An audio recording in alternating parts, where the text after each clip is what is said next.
Hello, BookTube. I've got some mail for you today on a roasting hot Monday. This is the beginning of the predicted Boston heat wave. I said in an earlier video that it was going to be a cheat wave. It's now actually upgraded to an actual heat wave. It's going to be 90 degrees today, 90 degrees tomorrow, 92 degrees the next day, 90 degrees after that. It's only going to barely taper off. And that presents limitations for any kind of outside activity. It is boiling hot outside. It is not... It's actually broiling hot outside, not boiling hot outside, because the daytime humidity is totally comfortable. So it is possible to cool off from this heat, and the nights, of course, cool off from this heat.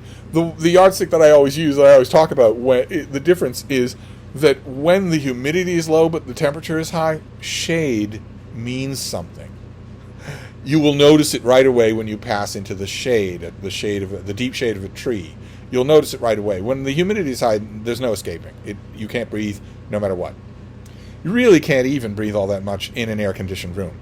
But this is a fairly dry patch of heat, still brutally hot for the foreseeable future, until the end of the week.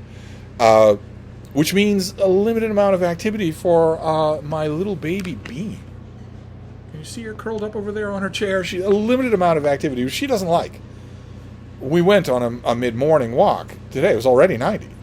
And she wanted to just go charging ahead. And I was telling her, baby, you're panting already. So you really can't do that. I had to be the bad guy.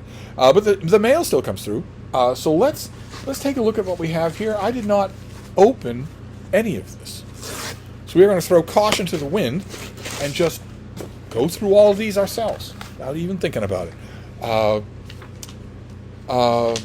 Okay, this first one is from Melville House. This comes out in September as a paperback, so it'll look just like what we're getting here. This is... okay, this is by Elizabeth Buchanan, and it's called So You Want to Own Greenland. Lessons from the Vikings to Trump. Why have centuries of despots wanted to own Greenland? The fascinating calamitous history of the many who've tried and consistently failed. Ever since its discovery, Greenland has been a frontier for human exploration, empire, and geostrategic competition. This is a new book by a co-founder of the Polar Warfare Program at West Point, which delves into that rich history and complex politics, revealing how a country of just 56,000 inhabitants, 80% of which are above the Arctic Circle, has shaped and been shaped by the world. The author's short history begins with Eric the Red. See, it is a short book. Begins with Eric the Red and the Vikings, Greenland's first colonizers, whose settlement of over 2,000 people mysteriously disappeared. She explores the island's evolution from a Danish possession into an autonomous territory and its role in World War II, when soldiers from the U.S. helped Greenland's 15-man army, operating on dog sleds, capture Nazis trying to set up secret remote surveillance posts. She details how Greenland became a strategic hotspot in the Cold War arms race between the U.S. and Russia, when the U.S. built a nuclear-powered base under the Greenland ice sheet, and President Kennedy devised Project Ice Worm to deploy 600 ballistic ice-hidden missiles there. Finally, she dissects Greenland's position today at the center of the new Great Game, featuring Cold War belligerents the U.S. and Russia, and now China, and the mounting domestic pressures for independence, not to mention Donald Trump's agenda to acquire the landmass. So you already know what's coming here. If what's her name again? Elizabeth Buchanan. If she gets, I'll read this. The subject is certainly interesting. But if she gets to Donald Trump and writes off his desires as those of a buffoonish cartoon, she'll disappoint me. So we will see. But so you want to own Greenland sounds otherwise delightful. It comes out in September. So we're doing fine so far. So let's move on to this next one. We're just going to open these like we don't have a care in the world. We're not going to care about food for thought. I'm going to stop myself from ranting. That's all. Ooh. Oh, how interesting. Okay, this comes out on December 7th. It's bigger than I thought it would be. This is the new book by John Darnielle. It's called This Year, 365 Songs Annotated. A Book of Days. Big, thick thing. What is this? For more than 3 decades, John Darnielle has, through his work with his band The Mountain Goats, earned a reputation as one of the consistent, prolific, admired, and generally excellent songwriters in the world of indie music.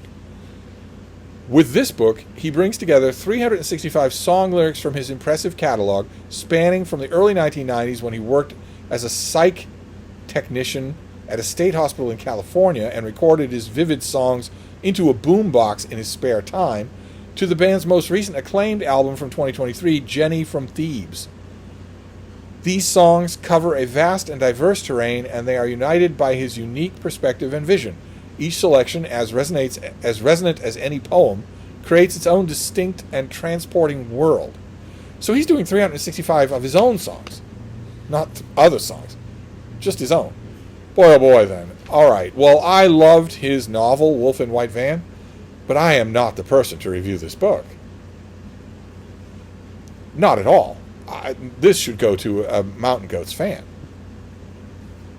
So if you are one, and you live in the lower 48 of the United States, and you might be interested in reviewing this thing for me, for Open Letters Review, which I leave a link to, definitely let me know. This would be totally wasted on me. And if you're a Mountain Goats fan, you're going to want this anyway, aren't you? If you are a Mountain Goats fan and you want to review this book, if you've never reviewed a book before formally, I will walk you through the whole thing. I will hold your hand. It will work just fine. And I will send you the advanced copy, and then I'll send you the finished copy. Why do I want the finished copy? I'll send you the finished copy, too. And we'll run your piece in December when this thing comes out. Just let me know. Surely one of you is in a much better position to review this than I am. So anyway, but that is interesting that he would do that. That's fantastic. All right, let's move on. Very interesting so far. I love my job. Let's see what this next one is. It's fairly thick, whatever it is. Finished copy of something. Oh, okay, great. Well, I was just about to write about this. I just resigned myself to the fact that I didn't have a finished copy and wasn't going to get one. But now I do. This is out already. Yes? Yeah, this came out on July 1st. So this is August 11th. This is a late getting to me from the folks at Pegasus. They used to be more prompt with me. Maybe I need to send off an email and whine and complain. But we've already seen this. We saw the advanced copy. The advanced copy is sitting on the footlocker. It was on the launch pad for review. Now I have a finished copy, and that's great because that helps a lot. This is Joanne Paul's biography of Thomas More. This is the finished copy of that book. We can go over this again. This is out already. This has been out for almost a month. The pub sheet calls this the definitive biography of the man who dominated political and intellectual circles in England during the 16th century. So whether or not it's definitive is entirely up to me to say, and I haven't said yet. Born into the era of the War of the Roses, educated during the European Renaissance, rising to become Chancellor of England, and ultimately destroyed by Henry VIII, Thomas More was one of the most famous and notorious figures in English history. And yet the author has some very interesting things to say about that fame. Was he a saintly scholar, a visionary author of utopia, and an inspiration for statesmen and intellectuals even today? Or was he the cruel zealot famously portrayed in Hilary Mantel's Wolf Hall? An indelible portrait of this figure, who lives on. He dies, he gets executed in Wolf Hall, but he lives on in the other two books. Thomas Cromwell is familiar with his ghost. This book is a monumental biography of this hypnotic, flawed figure. Overturning prior interpretations of this titan of the 16th century, the author shows Thomas More to have been more intellectually and politically central to the making of modern Europe. Okay, well, this author, she is young. There's a finished copy. There's probably a picture of her. Yeah, she is young. But she wrote a book called The House of Dudley that was pretty good. It was a little more lenient with the Dudleys than I would have wanted her to be, but it was pretty good. And you will just have to wait and see what my verdict is on this thing. I finally have this. Great. All right, well, boy, oh boy, if that isn't a kick in the pants to write a review a month delayed, then nothing is. So, great. Glad to have this. That goes right. It's been too long since I wrote a review for Open Letters Review. I've been busy writing reviews elsewhere. But that's no excuse. So, great. Glad to have that. Then we have a box. And this is, I suspect, from one of you. So this could be the Library Book Sale of the Damned. Right. Because we haven't had that in a while. The Library Book Sale of the Damned is where you go to your library book sale, but you're not going for yourself anymore. You're going for me. you're looking for books from me, which you will buy if I squeal for them, and send to me immediately. Much to the scorn of your significant other who doesn't understand the bond that we share. It looks like this is that, so let's see what this is. Oh, yes, it's just 2 books, but what a pair of books. I've had this first one many times. I keep sending it away. This is Simon Jenkins' great book, England's 1,000 Best Houses. Big, heavy thing that just takes you on a tour of the various great houses in England. And the neat thing about this book, it has a library dust jacket on it and everything. The neat thing about this book is that it's not just great houses.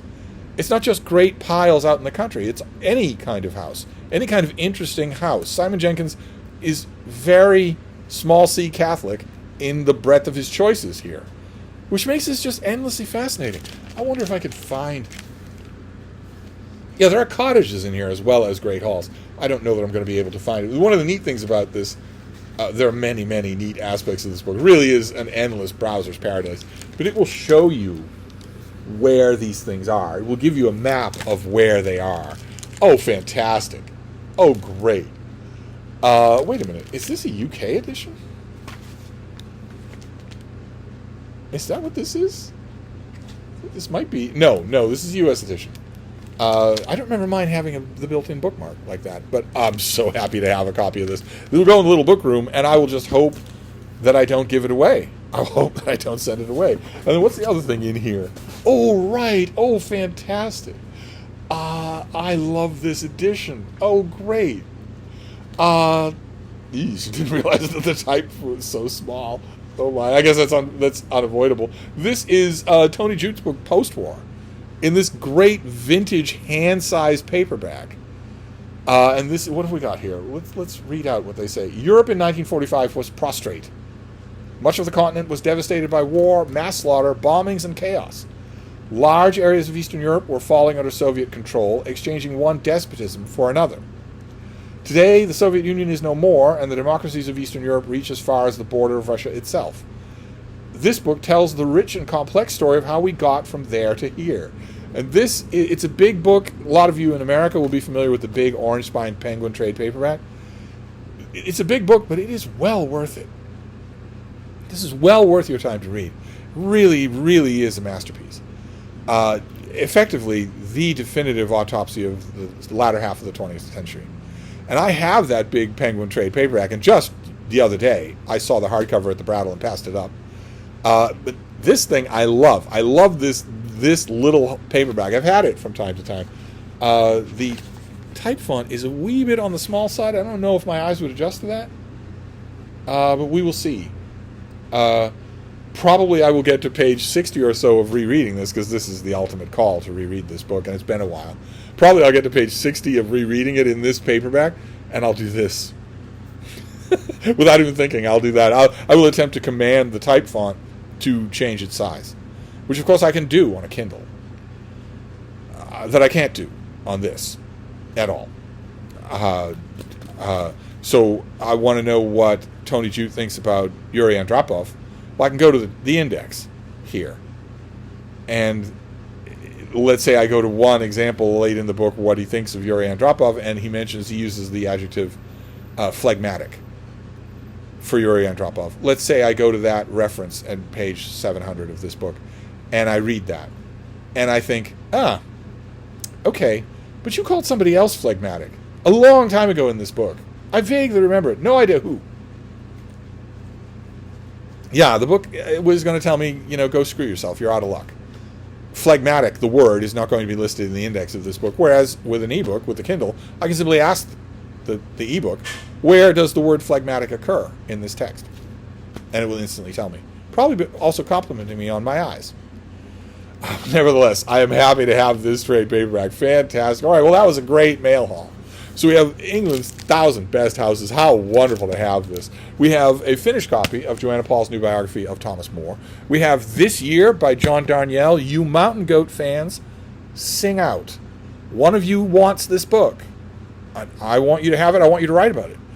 Then So You Want to Own Greenland, somewhat of a light look at at the insane dictator of America's imperialistic ambitions, and Post-War by Tony Jude. Always a great day to get Post-War in the mail. Always, because it is a masterpiece. So there you go. That is the mail for today, with no apologies to anybody. So we're going to wrap this up for now, but I'll be back. Thank you.